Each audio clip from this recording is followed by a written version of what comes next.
Assalamualaikum warahmatullahi wabarakatuh. Pertama-tama, mari kita panjatkan puja dan puji syukur kepada Allah yang senantiasa memberikan rahmat dan karunia-Nya. Yang saya hormati Bapak Muhammad Bastomi selaku dosen pengampu mata kuliah statistik, dan yang saya banggakan kepada teman-teman sekalian, perkenalkan saya Muhammad Aufidi Faadin dari kelompok 1 yang beranggotakan 1. Muhammad Aufidi Faadin dengan NIM 200501110239. Yang kedua, Siti Fatimah Az-Zahra dengan NIM 200501110242.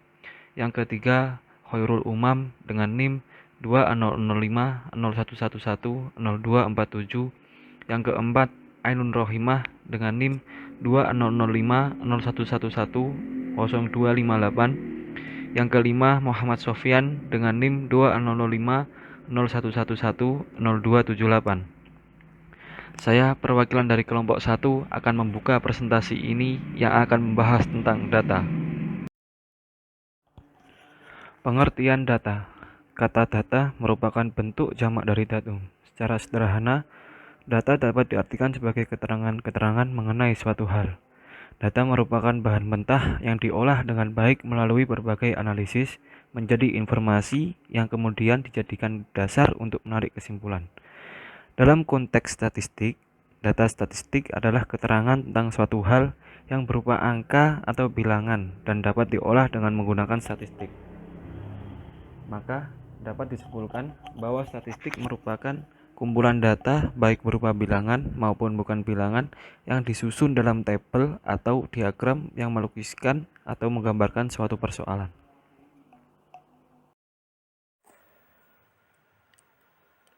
Baik teman-teman sekalian, untuk pembahasan yang selanjutnya adalah jenis-jenis data.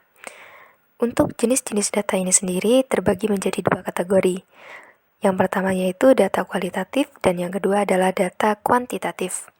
Untuk data kualitatif itu sendiri merupakan data dalam bentuk kalimat, uraian, kata ataupun gambar. Dan data kualitatif ini lebih menitik beratkan pada mutu ataupun kualitas data yang digunakan, seperti contoh jenis kelamin, agama, warna, dan lain sebagainya. Dan untuk kategori yang kedua yaitu data kuantitatif, di mana data kuantitatif ini lebih mengutamakan banyaknya.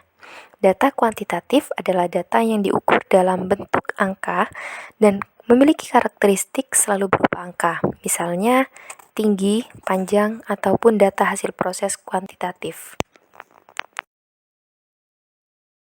Dan untuk data kuantitatif terbagi lagi menjadi dua kategori, yaitu data diskret dan juga data kontinu. Untuk data diskret merupakan data yang diperoleh dengan cara menghitung. Data diskret juga memberikan hasil yang bulat maupun desimal, menyesuaikan dengan data yang dihitung. Contohnya, jumlah mahasiswa, jumlah penduduk, jumlah rumah, dan lain sebagainya. Dan untuk data kontinu merupakan data yang diperoleh dari hasil mengukur. Dalam kontinu, menggunakan alat ukur yang disesuaikan dengan objek agar hasil pengukuran akurat.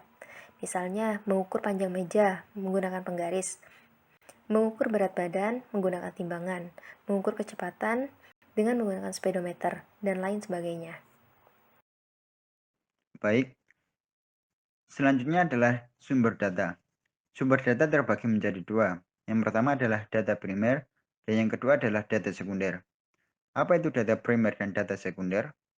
Data primer adalah data yang diperoleh langsung dari sumbernya, diamati dan dicatat untuk pertama kalinya. Data primer ini belum pernah dipublikasikan oleh instansi tertentu.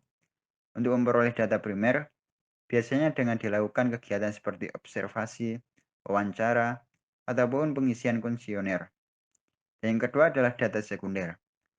Data sekunder yaitu data yang dikumpulkan, diolah, dan disajikan oleh pihak atau instansi tertentu, seperti Badan Pusat Statistik, Bank Indonesia, World Bank, maupun instansi lainnya. Data sekunder dapat dikatakan sebagai data pendukung atau data tambahan. Untuk selanjutnya akan dijelaskan oleh teman kami. Sekian. Nama Ainun Rohimah, NIM 200501110258. Yang keempat, metode pengumpulan data. Metode pengumpulan data merupakan langkah-langkah yang teratur dalam upaya mendapatkan suatu data. Langkah-langkah yang teratur ini pastinya baik dan benar agar bisa mendapatkan data yang valid yang nantinya juga akan berdampak pada hasil penelitian yang berkualitas. Kegiatan pengumpulan data menyangkut populasi dan sampel, di mana populasi merupakan keseluruhan objek atau individu, sedangkan sampel merupakan bagian atau himpunan dari populasi. Metode pengumpulan data dilihat dari sumber data, yaitu data primer dan data sekunder, sebagaimana telah dijelaskan di slide sebelumnya. Beberapa metode yang bisa digunakan, yang pertama ada wawancara, yaitu metode tanya-jawab dengan responden melalui lisan secara langsung maupun tidak langsung, biasanya melalui media telepon. Yang kedua, angket atau kuesioner, yaitu pengumpulan data dengan menggunakan sekumpulan pertanyaan tertutup maupun terbuka yang diberikan kepada responden. Pertanyaan tertutup ini diberikan pilihan jawaban sehingga responden dapat memilih jawaban yang telah tersedia. Sedangkan pertanyaan terbuka, responden diberikan kebebasan untuk mendeskripsikan jawabannya. Jadi, pada pertanyaan terbuka, responden lebih leluasa untuk menyampaikan informasinya. Penyusunan angket haruslah baik dan benar agar mudah dipahami dan mampu dijawab oleh responden.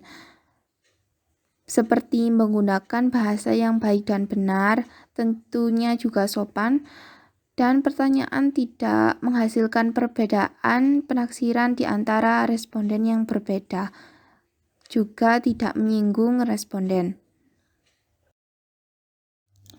Yang ketiga, dengan metode observasi atau pengamatan. Observasi adalah metode mengumpulkan data dengan cara melakukan tinjauan langsung ke lapangan dengan melihat realita kondisi di lapangan. Yang keempat, studi literatur.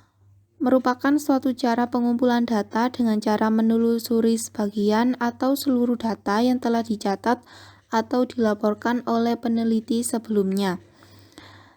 Studi literatur ini sesuai dengan metode pengumpulan data sekunder, di mana data tersebut telah disajikan atau diolah oleh instansi tertentu atau pihak tertentu, dapat berupa buku, artikel, jurnal, dan sejenisnya. Yang kelima ada skala pengukuran.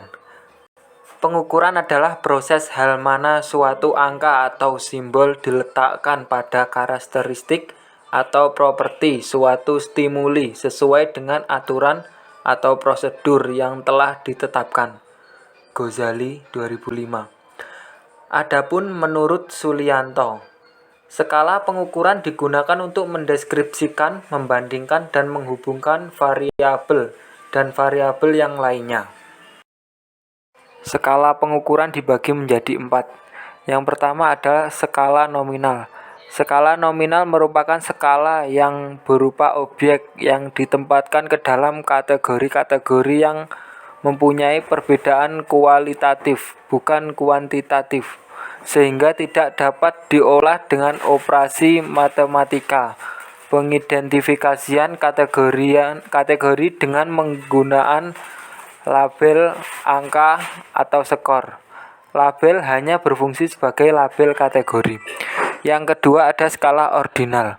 Skala ordinal menempatkan posisi relatif objek atau individu dalam hubungannya dengan suatu atribut tertentu, dengan menunjukkan urutan atau tingkatan objek dan tidak berlaku operasi matematika, misalnya juara lomba dan ranking kelas.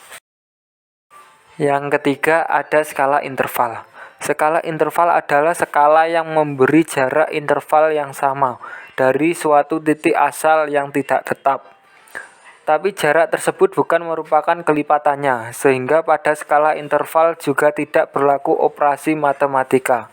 Perbedaan yang sama dalam angka menunjukkan perbedaan yang sama pula dalam sifat atau atribut yang sedang diukur. Yang keempat ada skala rasio. Skala rasio merupakan skala yang menghasilkan data dengan kualitas yang paling tinggi. Skala rasio mempunyai titik nol sejati di samping interval yang sama. Skala rasio satu-satunya skala yang berlaku operasi matematika. Sekian dari kelompok kami. Apabila ada kurang lebihnya, kami memohon maaf. Wabillahi taufik wal hidayah. Wassalamualaikum warahmatullahi wabarakatuh.